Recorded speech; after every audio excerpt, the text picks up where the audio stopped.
Welcome to Walking the Earth.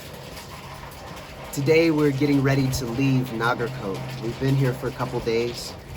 Nagarkot is a Himalayan hill town on the outskirts of the Kathmandu Valley, just above Bhaktapur, about an hour from there and maybe 2 hours from Kathmandu proper, from Tamil area.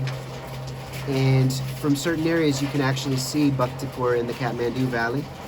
This is a place of massive views when the weather is nice, and you can see many of the ranges of the Himalayan mountains, including those around Everest, Annapurna, those around Langtang, and more. So many of those mountain peaks are 20,000 foot and higher, and quite a few among them are 25, 26,000 foot plus, and Everest is 29,000 foot.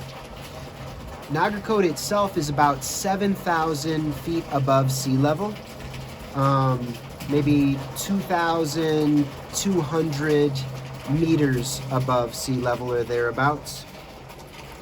And we are here at the end of August, and it is monsoon season still for a few more weeks.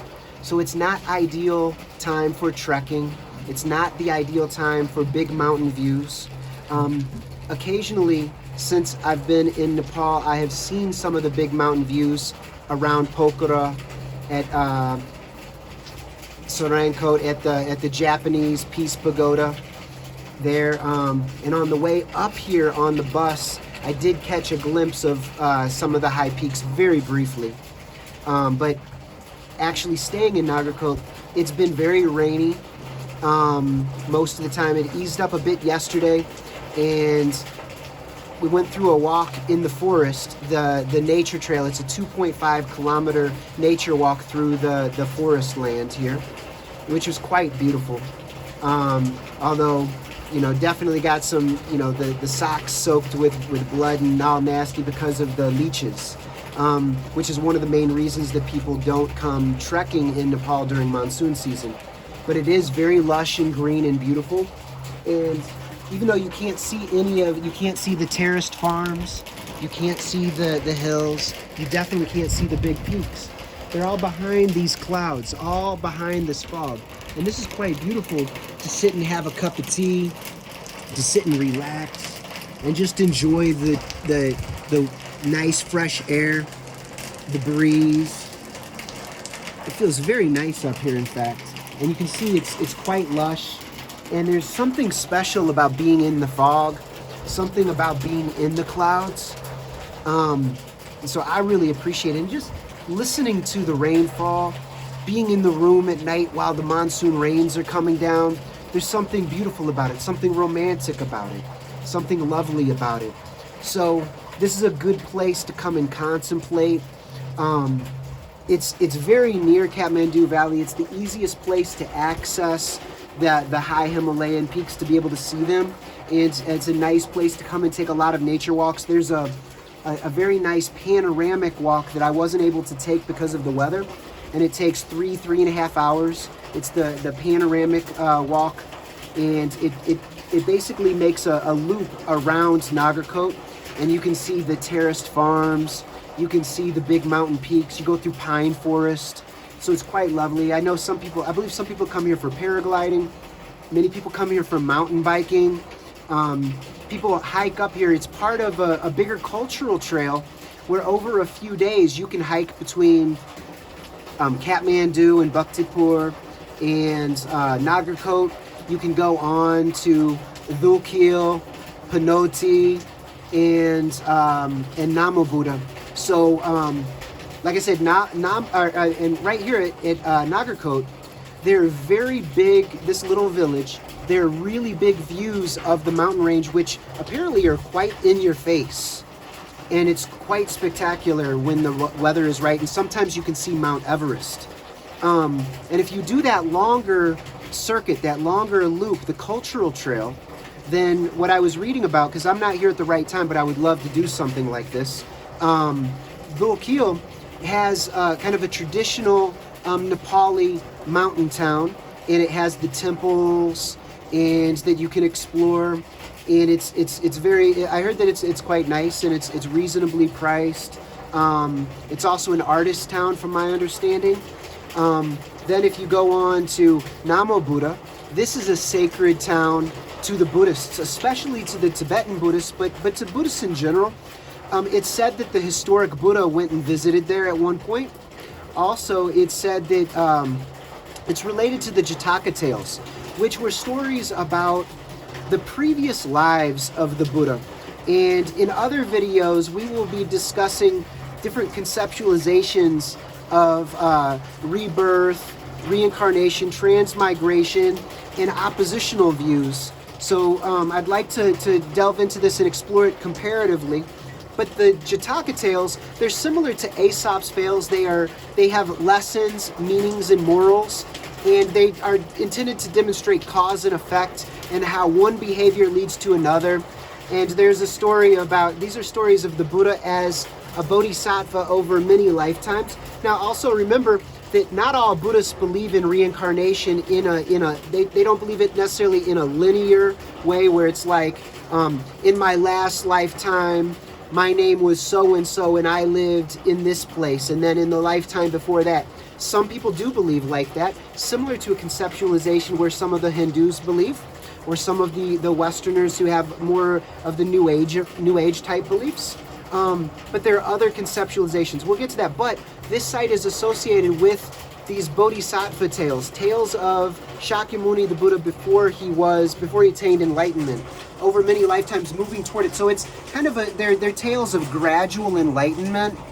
They're tales of demonstrating how unethical behavior leads to hellish, unhealthy outcomes, whereas ethical, pure behavior leads to excellent, heavenly outcomes, or excellent outcomes leading deeper onto the path of enlightenment. So this is a place, like when you go to Namo Buddha, it's a place to contemplate these things. There are Tibetan monasteries there. I'm not sure if any other monastic institutions are located there from within the Buddhist tradition. So it's more Mahayana and Tantric Buddhism at that location. So you can hike past those areas. Also, Panoti, I don't know if that's how it's pronounced exactly, but this town, it's a confluential town, and it's a triveni. So it is a town where two sacred rivers come together that are associated with the Ganges, with the Ganga. And it's said that, and I didn't know this previously, but when two sacred rivers come together, to many Hindus, it's a third invisible river is said to come together with them. So it makes it a triveni. Tri meaning tree, three, because the Sanskritic, the Indo-Aryan languages are cousins to they're within the Indo-European language family, so they're cousins to Latin, to Greek. So Sanskrit and Pali and all of the newer languages that came out of them, like Urdu, like Hindi, like Nepali, all are related to Latin and Greek and Germanic. So this is a very broad, vast family. So tri meaning three, do meaning two. So it's very, very interesting when you look into it. But this place where the three rivers meet, it's a place of cremation where people within the umbrella term of Hinduism, they go to live out their last days, and to, when they die, to be cremated at this location, and then their ashes scattered into the Ganges River to go down into the Ganges proper, and then out into the Bay of Bengal and into the Indian Ocean, into the vast world ocean. So this is, and it's got a lot of symbolism, bringing together the various elements of earth, of air, of fire, etc. So we'll discuss that more at a cremation site, ideally. And it's got a number of temples. So these are some interesting sites all within the Cultural Trail Walk that you can explore if you're interested in nature, if you're interested in comparative religion, if you're interested in Buddhism and Hinduism, if you're interested in Nepal and South Asia. So there are many different interests that you can explore in this region. I highly suggest it. If I could, I would love to come back and be here during the season when I could see not only the big mountain peaks, but hike that cultural trail as kind of a warm-up for a longer hike in the Annapurna Circuit area, the Annapurna Sanctuary, or maybe ideally if I have the time and the resources to go and do like a 30-day hike up to the Mount Everest Sagarmatha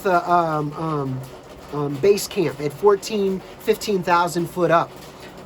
Correct me with the approximate height of the base camp if you happen to know it. But anyway, there are many, and then the Langtang National Park hikes are supposed to be mind-blowing, very beautiful. So there are many hikes I would love to do in this region, and it has all the tea houses where you can do a day-long hike, and then come to a tea house and where you have your accommodation, and you have your dal bhat and your snacks, and you can have some nice chai, and then you move on the next day.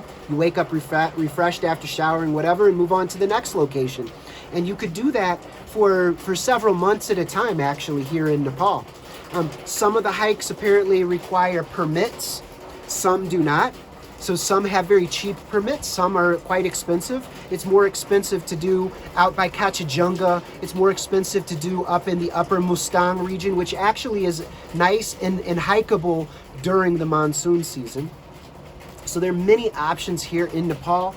I've had a lot of very positive experiences with the Nepali people. I've also had some negative experiences, you know, humans are humans, right?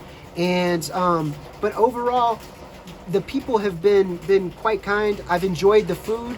I've typically, when I travel for 30 plus days, you know, I will run into, you know, a couple down days where I'm not feeling as well. Maybe I ate something wrong, you know, and I had that here in Nagarkot where I ate something that was wrong. But on the way up here, I was also on a bus with really nasty exhaust, and all the exhaust fumes were coming right into the windows that were all open. And so it was like kind of this combo kind of made me feel a bit off, and maybe it's also the weather a little bit. But it's been a very positive experience. I highly recommend Nagarkot, and I highly recommend visiting Nepal. And like I said, especially if you have certain interests, this is such a natural, this is a place of beautiful nature, of diverse nature. Many different regions. You have tea growing regions, you have high mountain ranges, you've got hill country that is lovely in and of itself. Like, even if the big peaks were not in Nepal, this would be a major travel destination. Some of it reminds me of Southeast Asia. There's great food here. You can study all different types of religions and cultures. It is very diverse and very lovely. So anyway, I'm going to draw this to a close. But if you happen to enjoy the rain, if you've ever had a monsoonal experience and you find it nice to just kick back and relax, or say you're doing your writing, you're working on something, you could come to these locations and like during the monsoon season, and it's quite beautiful, it's quite peaceful. You're not going to be dealing with a lot of tourists, not as many touts in many cases. So there are many benefits to come and working in these places. Now, on the downside, some of these areas, the internet is going to be spotty, especially with the weather. So, and you have fairly consistent electricity. So if you've got a good battery charge on your laptop, you can get your research done, you can work on your writing. Like certain areas you're going to be able to do your uploads, certain areas you're not going to be able to do uploads, and maybe you're going to do something alternative to that. So anyway, and there are great bookstores here in Nepal as well for religious studies and culture and history and whatnot. So there are other types of research that you could do.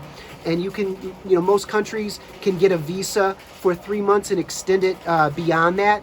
And it's easy to get visas between India and Nepal and kind of duck back and forth. And many people have done that over a long period of time. And you can do that for quite a while in order to pursue your independent studies and research, video making, etc. So this is also a great place for a honeymoon or a romantic getaway. And so anyway, there are many things to recommend about Nepal. And I know many people have done this in the past, but I'm coming at it from a perspective of studying history and culture and religion. And I love good food. And I enjoy simple food that is flavorful. And I find a lot of that here. And just as a side note, if you do, like I mentioned, maybe getting a little stomach upset, it's also beneficial to carry a supply of ginger candies. You can get ginger lemon honey tea every day. I like to drink it once or twice a day as preventative medicine, medicinally. You can also You know, masala tea has medicinal benefits as well. I also would say to get activated charcoal. So I keep activated charcoal, ginger, turmeric. I don't have any right now, but turmeric is very, very valuable, especially in the curcumin form. So it's like so you can deal with headaches, body aches, you can deal with stomach upset, you can deal with motion sickness, you can boost your immune system, you can clean out the system if necessary and reboot.